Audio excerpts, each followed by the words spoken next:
We've all been there. You take a photo and you see the subjects in focus, but the background, the whites are washed out and the darker areas are just one huge blob of darkness. This is where HDR mode comes in handy. But what exactly is HDR? Let's find out, shall we? HDR, or High Dynamic Range, makes your lights lighter and the darks darker in a good way. Usually how that happens is photos are taken at different exposures, from the very dark to the very light, and then they are merged into one beautiful HDR image. HDR technology is also used in video.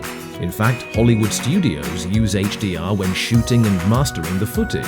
And to view the contents as intended by the creators, HDR-compatible TVs become somewhat of a necessity. Thing is, not all HDR TVs are created equal, so you need one that can be viewed perfectly, whether it's in a bright living room or a dark bedroom. Higher number of HDR will be an indication of the TV's ability to deliver more natural and realistic images as intended by the creators. For example, conventional TVs have brightness levels in the range of 0.01 to 100 nits, but Samsung SUHD TVs with HDR1000 have a peak brightness of 1000 nits, meaning the bright parts of an image would actually be much brighter, while the dark parts would be much darker, which make for incredibly realistic videos. SUHD TVs also employ a technology called ultra black that absorbs light.